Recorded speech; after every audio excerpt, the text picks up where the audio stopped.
ಶ್ರೀಮಾತ್ರೆ ನಮಃ. ಈ ದಿವಸ ಚೈತ್ರ ಶುಕ್ಲ ತೃತೀಯ.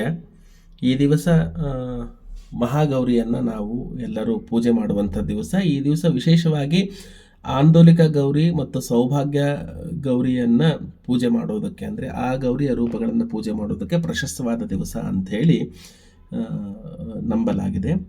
ಸೌಭಾಗ್ಯ ತೃತೀಯ ಅಂತ ಕೂಡ ಕರೀತಾರೆ. ಅಂದರೆ ಎಲ್ಲ ಸೌಭಾಗ್ಯಪ್ರದ ವಸ್ತುಗಳಲ್ಲಿ ಸನ್ನಿಹಿತಳಾಗಿರುವಂತಹ ಮಹಾಗೌರಿಯನ್ನು ಎಲ್ಲ ಮಂಗಳ ದ್ರವ್ಯಗಳಲ್ಲಿ ಆಕೆಯ ಸನ್ನಿಧಾನವನ್ನು ಚಿಂತಿಸಿ ಅವುಗಳನ್ನು ನಮಗೆ ಸದಾ ನೀಡಲಿ ಅಂತ ಹೇಳಿ ಪ್ರಾರ್ಥನೆ ಮಾಡುತ್ತಾ ಗೌರಿಯನ್ನು ಪೂಜಿಸುವಂಥ ದಿವಸ ಸೌಭಾಗ್ಯ ತೃತೀಯ. ಸೌಭಾಗ್ಯ ಗೌರಿಯನ್ನು ಪೂಜೆ ಮಾಡುವುದರ ಜೊತೆಗೆ ನಾವು ಆಂದೋಲಿಕ ಗೌರಿಯನ್ನು ಸಹ ಪೂಜೆ ಮಾಡ್ತೀವಿ. ಅಂದರೆ ಈಗಾಗಲೇ ಚೈತ್ರ ಮಾಸದಲ್ಲಿ ನಮ್ಮ ಇಷ್ಟ ದೇವತೆಗಳನ್ನು ಉಯ್ಯಾಲೆಯಲ್ಲಿ ಕೂಡಿಸಿ ಅವರಿಗೆ ಉಯ್ಯಾಲೆ ಸೇವೆಯನ್ನು ಮಾಡೋದರ ಮೂಲಕ ನಾವು ನಮ್ಮ ಇಷ್ಟಾರ್ಥಗಳನ್ನು ಪಡೆಯಬಹುದು ಅಂತ ತಮ್ಮೊಂದಿಗೆ ಈಗಾಗಲೇ ಹಂಚಿಕೊಂಡಿದ್ದೆ.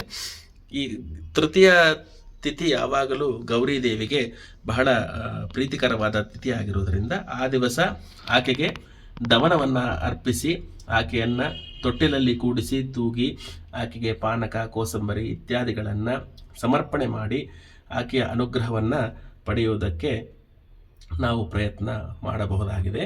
ಅದರ ಜೊತೆಗೆ ಈಗಾಗಲೇ ನಾನು ವಾರಾಣಸಿಯ ನವಗೌರಿಯರ ಪೂಜೆಯ ಬಗ್ಗೆ ಕೂಡ ನಾನು ತಮ್ಮೊಂದಿಗೆ ಈಗ ಹಂಚಿಕೊಳ್ತಾ ಬಂದಿದ್ದೆ. ನವಗೌರಿ ಸ್ತೋತ್ರವನ್ನು ಈಗಾಗಲೇ ತಮ್ಮೊಂದಿಗೆ ಹಂಚಿಕೊಂಡಿದ್ದೇನೆ. ಇವತ್ತಿನ ದಿವಸ ವಿಶೇಷವಾಗಿ ಸೌಭಾಗ್ಯ ಗೌರಿ ಎಂದು ಕರೆಯಲ್ಪಡುವಂಥ ಮಹಾಗೌರಿಯನ್ನು ನಾವು ಪೂಜೆ ಮಾಡುವುದು. ಅಲ್ಲಿನ ಕಾಶಿಯ ಎಲ್ಲ ನಿವಾಸಿಗಳು ಸಹ ಈ ದಿವಸ ಸೌಭಾಗ್ಯ ಗೌರಿಯ ದೇವಸ್ಥಾನಕ್ಕೆ ಹೋಗಿ ಆಕೆಯನ್ನು ಪೂಜಿಸಿ ಆಕೆಯ ದರ್ಶನ ಪಡೆದು ಪುನೀತರಾಗುವಂಥ ದಿವಸ.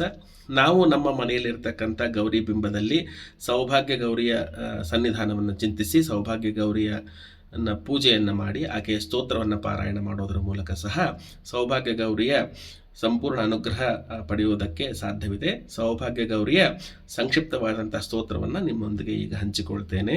ಸೌಭಾಗ್ಯ ಪ್ರದದಾಂ ದೇವೀಂ ಸೌಮ್ಯಾಂ ಸರ್ವಾರ್ಥ ಸಿದ್ಧಿದಾಂ ಪತಿ ಪ್ರೀತಿಕರಿಂ ನಿತ್ಯಂ ಸೌಭಾಗ್ಯ ಗೌರಿಂ ಭಜಾಮ್ಯಹಂ.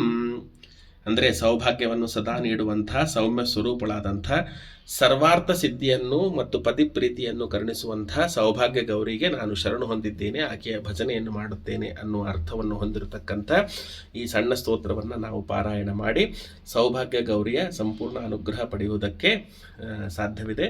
ಎಲ್ಲರೂ ಸೌಭಾಗ್ಯ ಗೌರಿಯನ್ನು ಮನಸಾ ಚಿಂತಿಸಿ ನಮ್ಮ ಮನೆಗಳಲ್ಲಿರುವ ಗೌರಿ ಬಿಂಬದಲ್ಲಿ ಸೌಭಾಗ್ಯ ಗೌರಿಯನ್ನು, ಆಂದೋಲಿಕ ಗೌರಿಯ ಸನ್ನಿಧಾನವನ್ನು ಚಿಂತಿಸಿ ಆಕೆಯ ಅನುಗ್ರಹಕ್ಕೆ ಪಾತ್ರ ಆಗೋಣ ಅಂತ ಹೇಳ್ತಾ ವಿರಮಿಸ್ತೇನೆ. ಶ್ರೀಮಾತ್ರೇ ನಮಃ.